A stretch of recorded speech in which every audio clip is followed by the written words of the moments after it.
We are the nerds. We are the nerds of the apocalypse.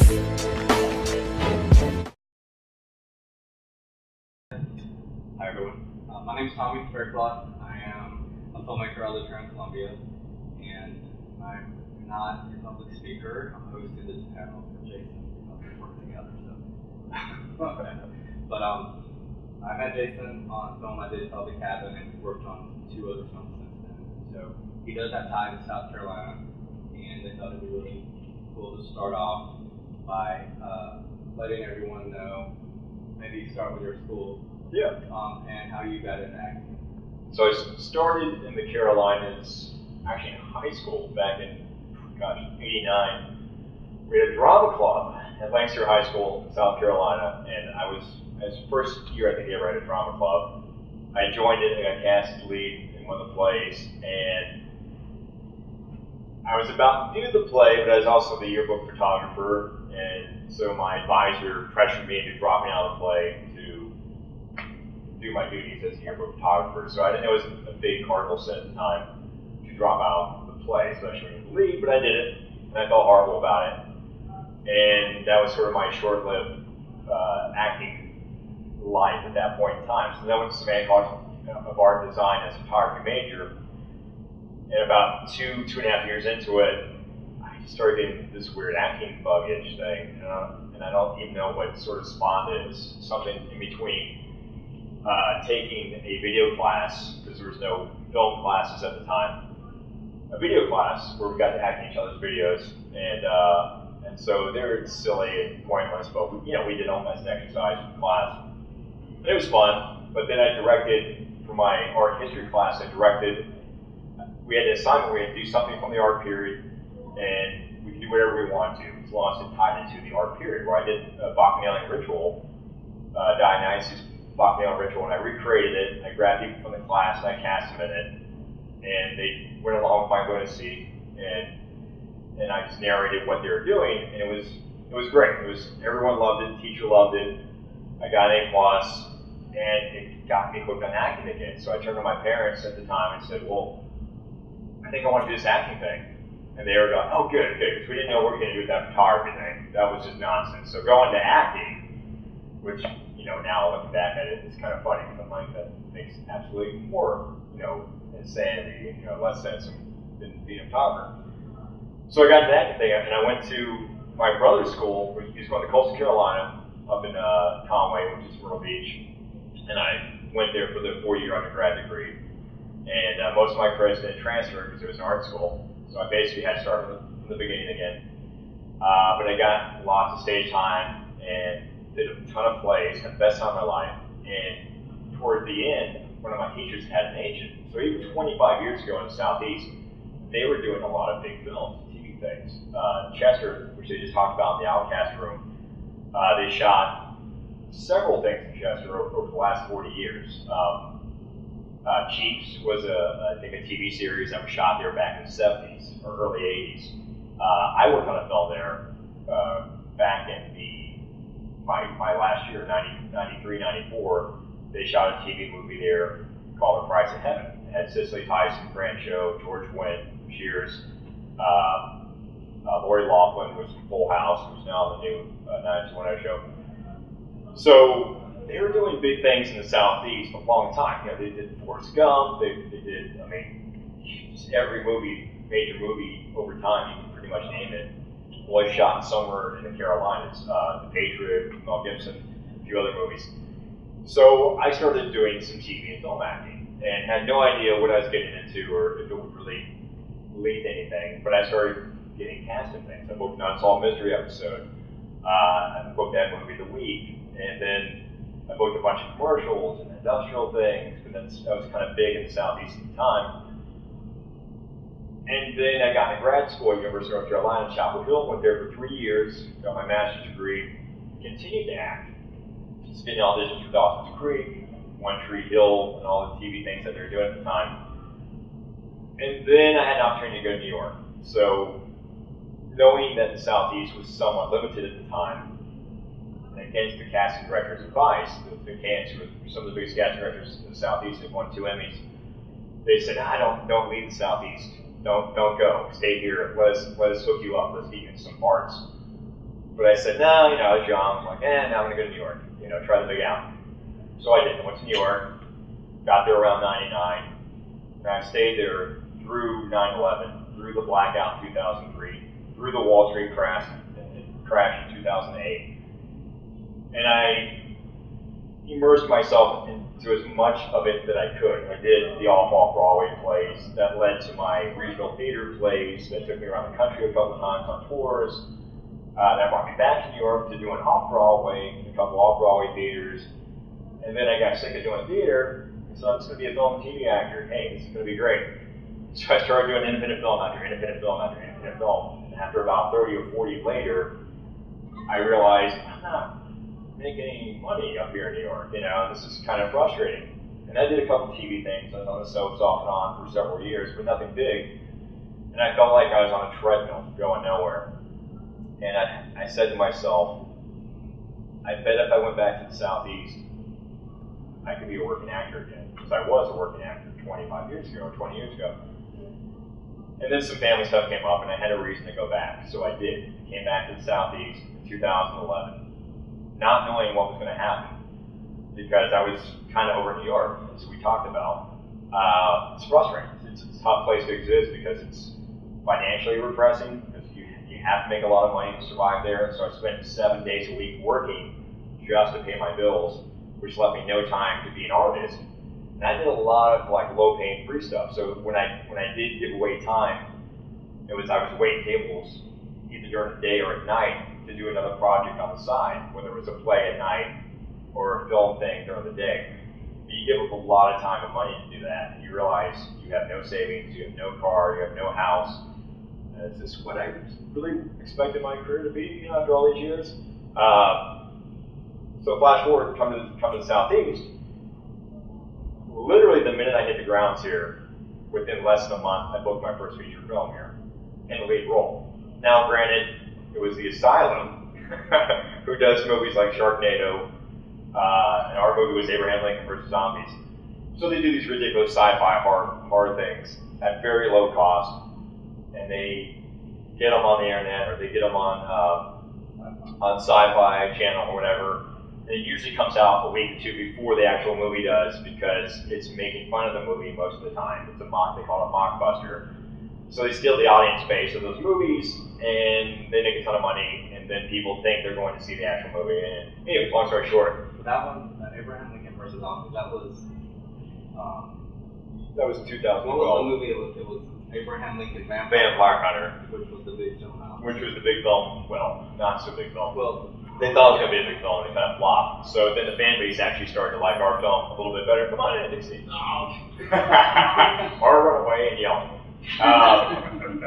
So that film I hopped into, and then within a couple months later, so during that process I met another actor who said, hey, do you have an agent here in the Southeast? I said, no, I probably should get one. He said, yeah, come over to my agency. Boom, I ended up with one of the biggest agencies in Atlanta Multi Talent. And they brought me in and immediately started sending me out to every TV thing that was happening and every movie that was happening in the Southeast. So within a couple months, I booked a TV show called Drop Dead Diva. It had a nice guest star size role, which means several different scenes with several of the major leads on the show. And that was great. I mean, that sort of hit the ground running. And then over time, more things happened. I ended up on Being Mary Jane, and then I ended up on The Originals, and I ended up on Hold Catch Fire, which is an AMC show, and I ended up on a couple major movies, Tammy with Melissa McCarthy, and I played opposite of her. Then I ended up on $1 Million Arm with John Hamm, played opposite of him. So things just really started to happen, and I said, holy cow, this is great. I 20 years into this industry, you can lose hope. I mean, 5 years in this industry, you can lose hope. But what it taught me is if you hang in there and you keep going and you say to yourself, I belong in this industry and I'm going to work in this industry as an actor, it's sort of mind over matter, and you will, and you just have to sort of, you got to pay dues, and I hate that term, because, for someone, when you pay dues for 5 years, you always hear a celebrity like, yeah, I went to Hollywood, you know, I paid my dues for 5 years, I became a star. It's like, I paid my dues for 25 years, and I'm not a star, but does that make it any less significant? No. I'm now making enough money where I'm paying my bills as an actor. And that to me is an even bigger achievement than becoming an overnight star, celebrity, because I think 90% or 95% of the industry are guys like me and you guys, you know, my fellow actors. We're the people that don't make gazillions of dollars. You know, we don't drive fancy cars. We don't live in nice houses in Beverly Hills. But to be a working actor is a huge accomplishment on any level, you know, or just being a slightly well-paid, okay, mediocre, you know, well-paid actor is a huge accomplishment because there's so many of us all hanging on to the same roles.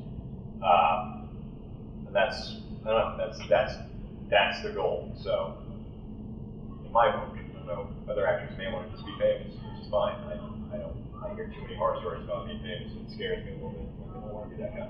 Well, I'm kind of, he has done a lot of, you know, the bigger roles, bigger films, the TV.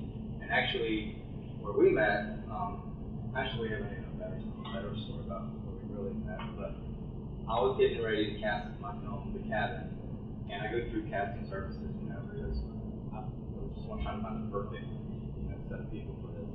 And Jason actually submitted himself to me, and it was crazy because I did see him on Drop Dead Diva, you know, before, and I was just like, is this the same guy? And I looked at his resume, and I was like, wow, he's not Hollywood. And so he emailed me, and I was like, you know, this is like a horror movie, and we have like no money, and he's just like, yeah. And just that alone, just because he wants to work, I think he's good. And so I contacted a director of a film that he did called Gut. It's a feature horror film. It got a lot of attention. I saw it in Fangoria, I saw it, you know, it was all over the world film festivals. And he's like, oh no, Jason. So I was like, this guy like crazy. Is he like stuck up? And he's like, no, he's like a hard worker. He's like, when we're shooting me, he was kind of sick and almost died, but he was still. Sorry. So I contacted, you know, I was like, cool, you know, and I saw your reel. I was like, I don't even need to get you to read, I'll just cast you. And if you'll come down and actually read the emails that I'm going to audition. So that's actually how we met. And since then, we've done 2 additional feature films. You know, he's kind of like some of my go-to because when he's in Atlanta, it's close by, but he's just super great actor, really fun to work with. He's easy, and he has this really crazy little cult horror following. I know here this isn't really like a horror convention, but we go to a lot of horror conventions, and people know Abraham Lincoln versus you know. So now they're actually starting to know him more from Cabin, which is kind of crazy. Because we've done 2 feature films and we still know it's insane. But I guess that will lead into the question that you have on here is maybe what, I know you've done the big films, so what are some of your favorite indie films that you've worked on? It's like, just say my films. That's where well, besides my films, of course. What are some of the, you know, your indie films, the horror films that you kind of get most recognized for, or that you actually kind of enjoy working on the most of the I would say, so, are you guys, because I know most everyone here, sort of, but you 2 in the back that I don't know, are you guys related to anything in film, or no? You're just confused. I was just curious. Are you related to any kind of thing in the film industry at all? Your actors? Just curious what pulled you in the room, other than buying time. She wanted to rest. Fan fiction, I want to get into like some writing, maybe like later on in life, script writing, stuff like that. Okay, cool, awesome. I mean, it's a great venue, like going that route, and I mean, it can lead to a lot of things. I got a buddy who I went to grad school with, who now writes the Marco Polo TV. He's a producer on it. He's a producer writer. Prior to that, he was writing Hell on Wheels and a sci-fi show that I should know the name of it. But that's just, I mean, anything can happen, you know. Writers often become producers. What about you? Did you have any? No, you're just like, I'm just here. I'm just a mom that brought my child wandering around, and I decided I'm walking around and going to almost all of them. Well, that's cool. Good for you. Well, thanks for stepping into learn something. The Actorville land. Well, sorry, I'm nobody, just listening. I work with a lot of child actors, so you never know. And when you said you were a script writer? I'm a retired college professor. Okay. 42 years. In my academic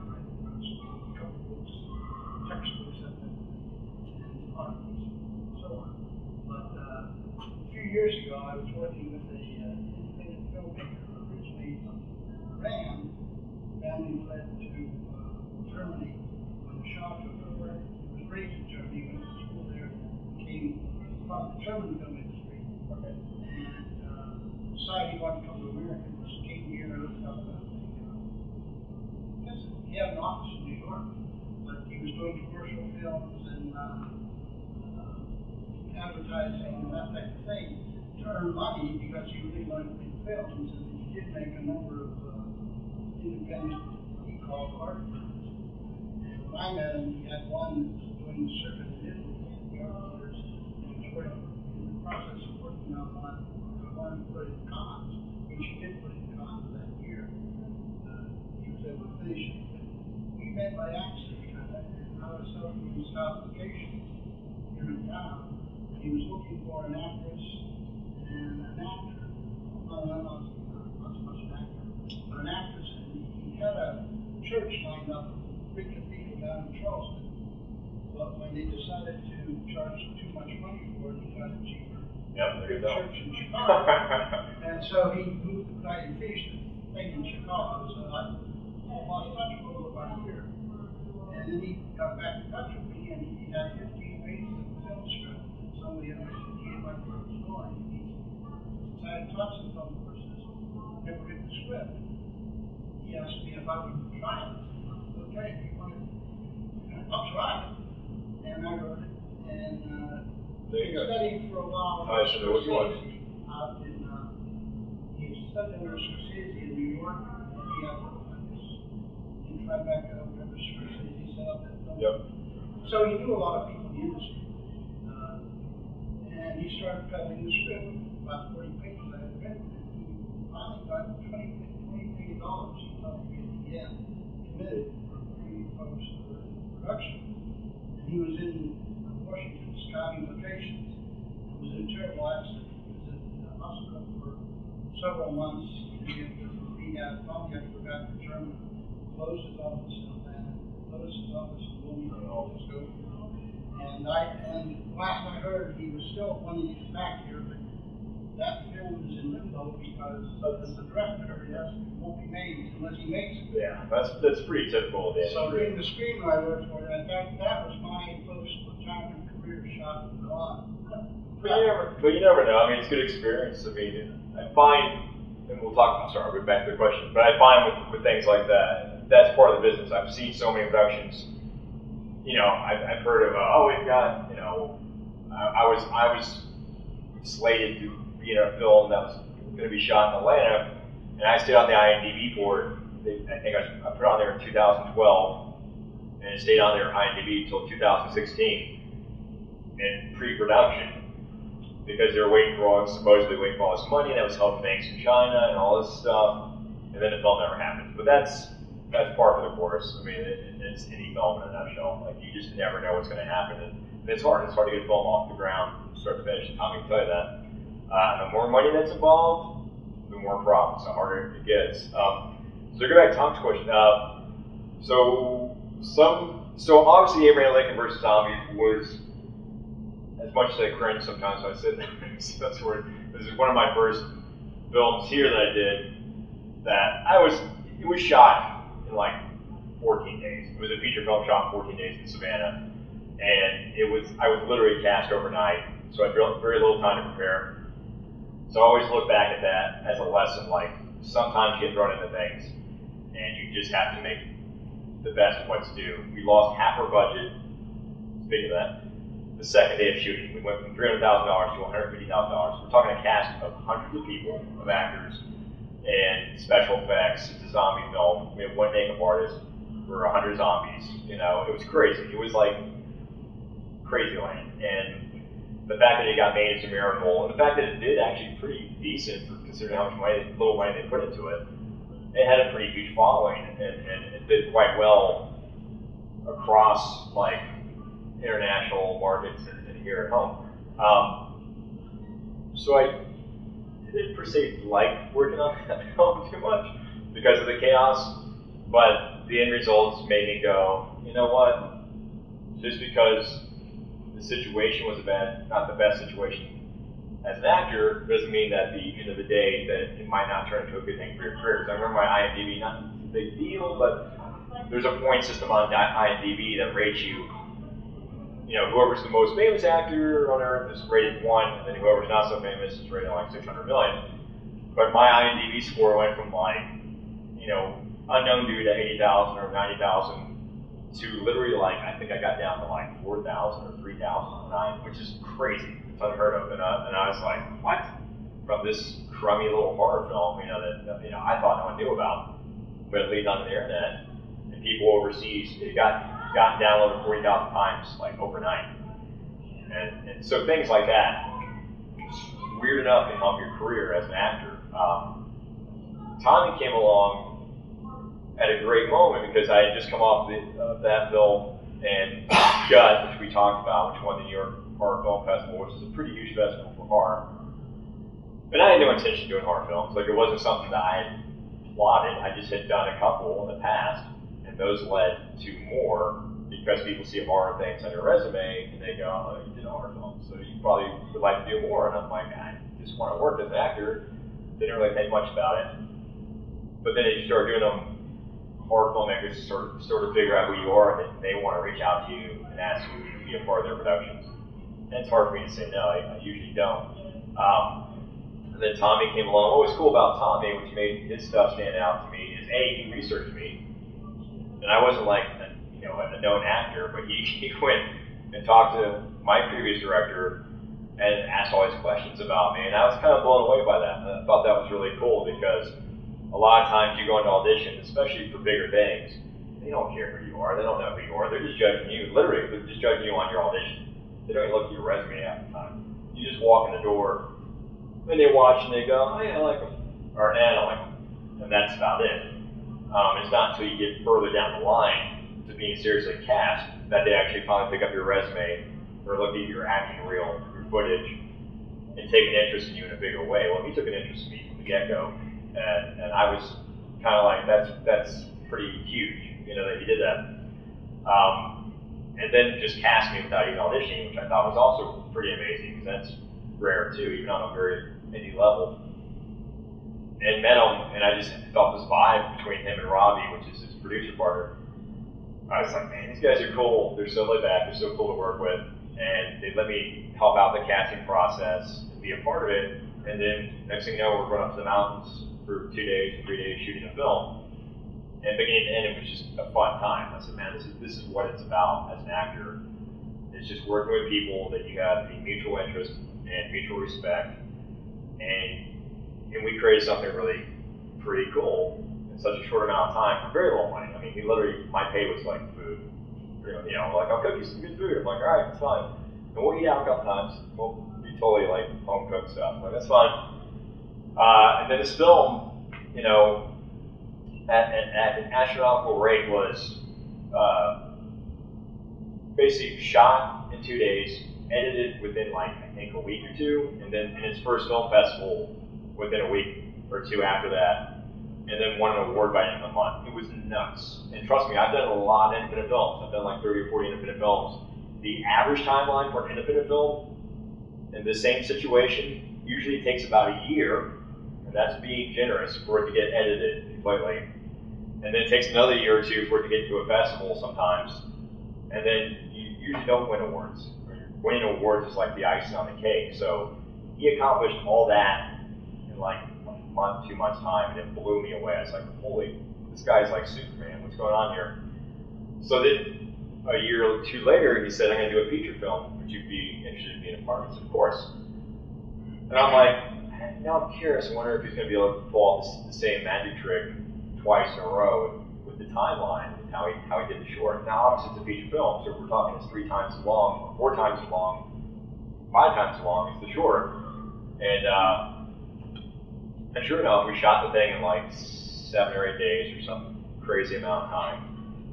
90-minute film. Had it edited within, I don't know, like a month or two, and then had it in its first festival, winning awards before the year was even over. It was crazy.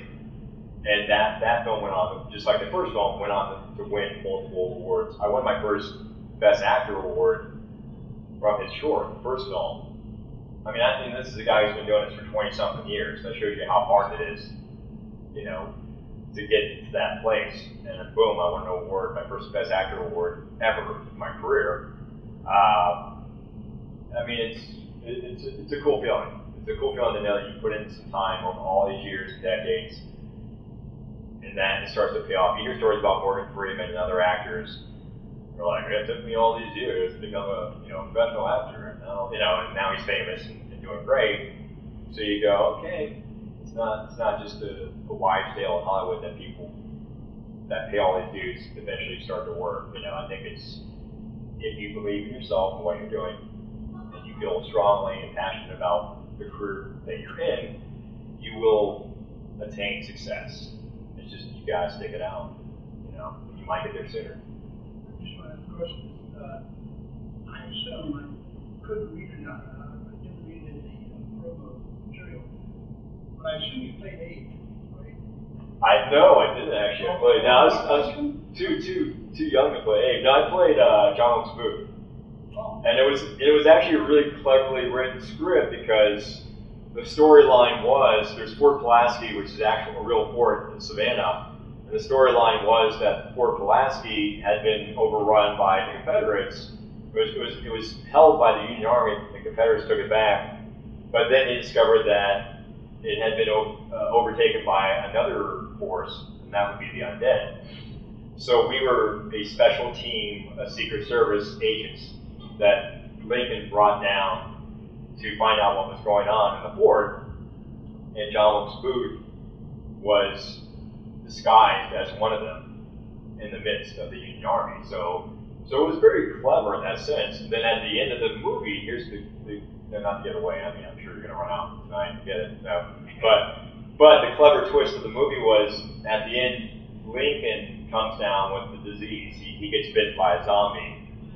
And he knows he's going to turn into a zombie. So to save himself from turning into a zombie from the American public, he sends a note to John Wilkes, because he discovers John Wilkes Booth is out to kill him. So he sends him a secret message telling him that he's going to be in the theater, Ford Theater, at such and such time, basically telling him to come kill me, in essence. Like he lets him know where he is.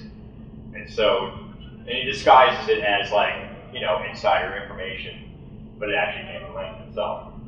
So yeah, and I actually did write a sequel to it. That's why everyone know, because I'm like, I had this great character, and I didn't technically die after I assassinated Lincoln. So I'm sitting there going, wait a minute, there's another story here. And I wrote it out, and I had this awesome script. I'm not joking, it was actually an awesome script. And I pitched it to Asylum, and they never got back to me. And I was so heartbroken. I'm like, really? Come on, this is such a great story. Granted, I was the lead in it. But I found out later that they don't do sequels to mockbusters. Now, if it was Sharknado 4 or 5 I'd written, they might have been interested. But I didn't know that at the time. So I spent all the time and energy writing all these, copies of it over and over again. And whatever. You self-finance. Someone actually took me up on it. I talked to Bill Burris, who played Lincoln. He's a big horror guy. He's done like 300 films in his career. It's crazy. But he's like, oh, just pitch it to some other company. And he was about to do that, because he would be in it too again. But yeah, too much. I just never felt fall through with it. Too much craziness. Well, just to kind of start to wrap things down, maybe tell everybody what some of the new projects you've done, how to go into TV shows, films. So coming up, I've been very fortunate. I had a very great year starting off, because the acting business is always like this. You never know what's going to happen. But if you are around in October in the U.S., which hopefully you will be, Boom India Halloween, it's Tyler Perry's next India movie. I'll be in that. A little bit part playing a cop.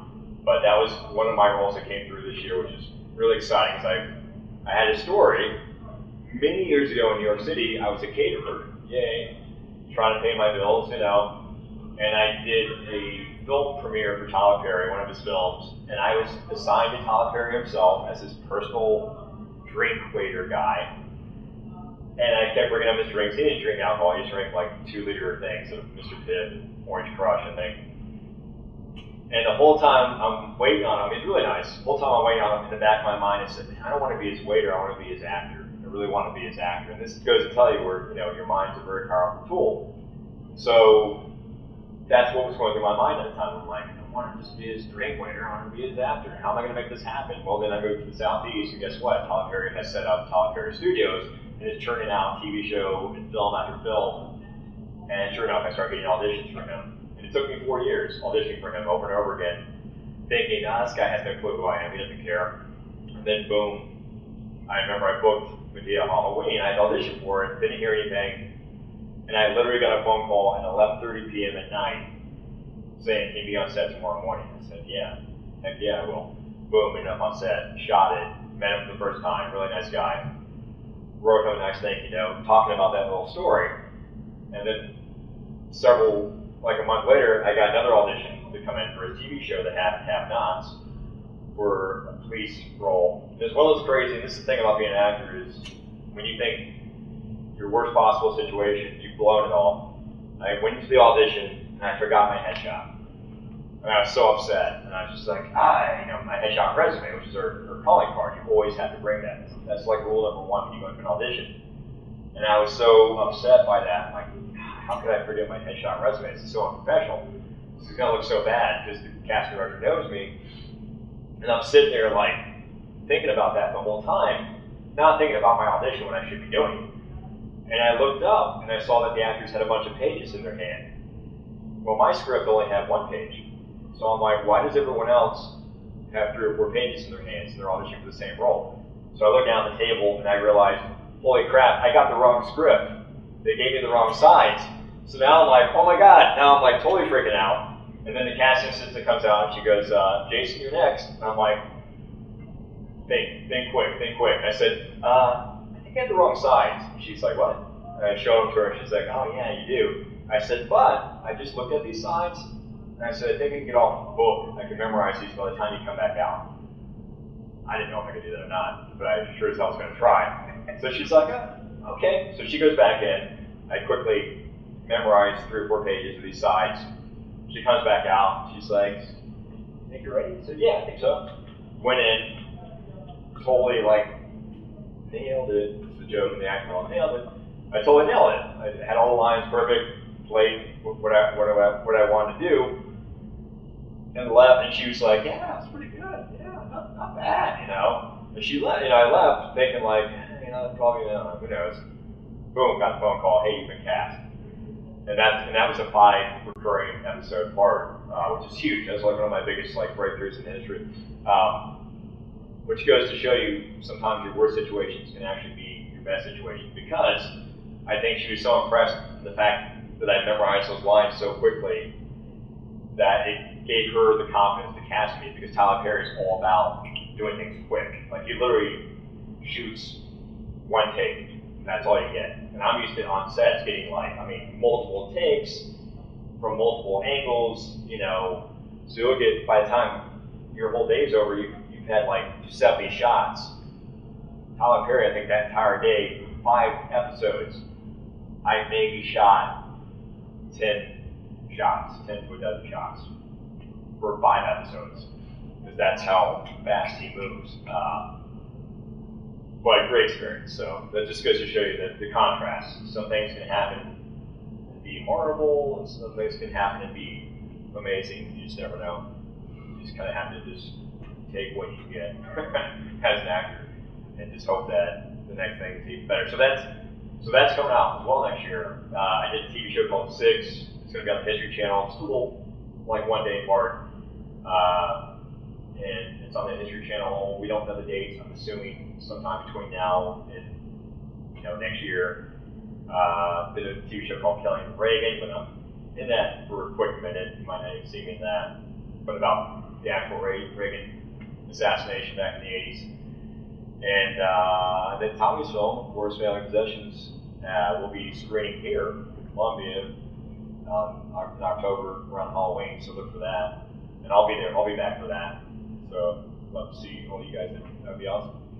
And you're on episode of Powers, which a lot of us. Oh yeah, Power. So for the superhero people, why this convention's here. I did an episode of Powers, which is a PlayStation show that's produced by Sony PlayStation. They started putting out their own TV shows like Netflix. And that's a very all about superheroes and sort of an adult kind of show. It caters more towards the adult crowd, not kids. And I was on like the second season, I think, episode 3, I think. So I'm in there for not playing a superhero with Wish, but I was just like an agent, like a regular guy. So you can catch that on Sony PlayStation or a few other things. But yeah, a lot of good things. I'm sure, hopefully, knock on wood, more to come. I feel like there's a lot of stuff. There's a TV show called The Underground that's being cast right now about freeing slaves back in the 1800s. And that's why I got on Scruff. That's my goal. Like, I'm getting on that show. I'm getting on it. The writer used to do the Spartacus TV series, which I loved watching. And so I'm a big fan of the show. I started watching their first season. It's being shot all in Savannah, this entire season. So a great opportunity for an actor. Get on a show with some great people, and hopefully that will come through. Well, before we wrap it up, does anybody have any questions for Jason or anything? If I done make it seem to Anybody work with Jason before here might have any questions? These are my fellow actors. They will also be in family possession. So you can check them out too.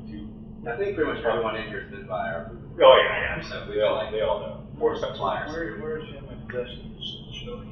It's going to be at TAPS Art Center downtown. It's technically, it's a South Carolina premiere. We're going to have a world premiere before Yeah, and keep in touch with this guy, because I think this guy, in a few years here, is going to be making bigger and bigger moves in the industry. If I don't die of stress first. But yeah. He's an awesome filmmaker, and I think when somebody, he'll probably turn it down, when somebody offers him a big chunk of money to make something, I think you're going to see him do some incredible things and blow up pretty quickly overnight. So, I'm just saying that because he'll hire me, hopefully. Okay. Well, thank you for coming, Jason. We appreciate it. Thank you guys. Soda City Comic Con. Thanks, guys, for coming out. Thank you guys. I was really worried no one was going to be in here, so we're going to have to drag people in. Yeah, it was always funny. You know, what's really weird is it's a horror, a superhero comic convention, and we're like horror people, so we're used to going to these conventions where there's everything. Yeah. This was kind of weird, but it was hometown for me. We appreciate you guys coming out. Yeah. Appreciate it, guys. Thank you. You go back and find some superheroes.